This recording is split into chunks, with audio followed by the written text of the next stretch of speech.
I keep imagining, with everything that is happening in our world,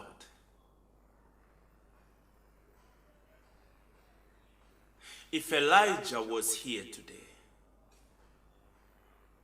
the Tishabite, the prophet that rebuked King Ahab because Ahab was not walking in the statutes of the Lord,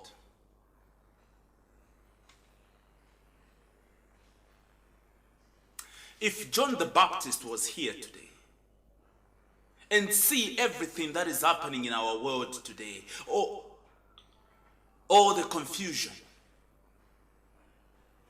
all the tragedies, would they sit down and look at it the way we are looking at it?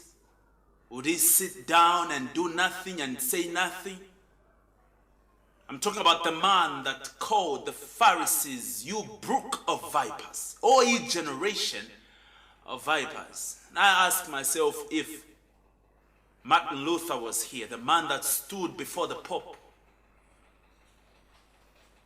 told to recant what he was writing, and he said it was not right nor safe to go against conscience, if he was here today and see what is happening today, would he sit quietly and do nothing? If Mark Goodman was here today, the man that would dig deeper and find out how the papal system is trying to bring the new world order, would he sit down and say nothing? If Dr. Matandiko was here today, in his presentation with Voice of Prophecy, would he be as quiet as you are today, child of God, saying nothing about the impending destruction which is coming? When God has chosen us as the watchman, light bearers in this last generation, to tell the world that Christ is coming, we, like the 5 foolish virgins, we are sleeping without oil. Now, what do we preach? Messages of prosperity. We've aligned ourselves with the world's view, preaching and trying to mimic other pastors, when we have the sure word of prophecy.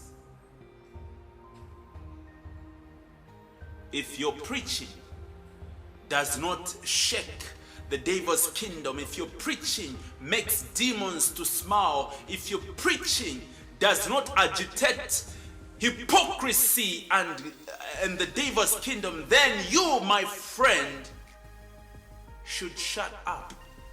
Because your preaching is to tempt Jesus in the wilderness, Satan. The world is looking for men who do not fear to call sin by its right name, men who can never be bought or sold, men who stand for the right even if the heavens fall. Are you afraid to be different?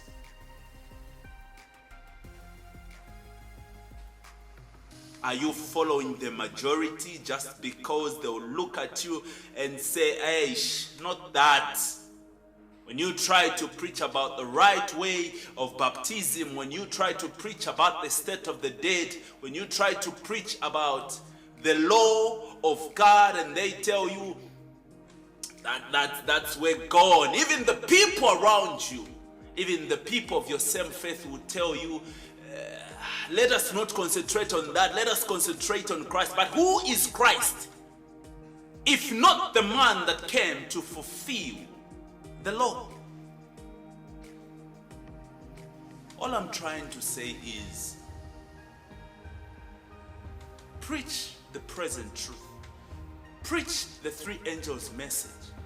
Preach that the Sabbath is not on Sunday. Preach that come out of Babylon. Preach that baptism is supposed to be by immersion and not by sprinkling. Preach, child of God, that when a person dies, they don't go to purgatory.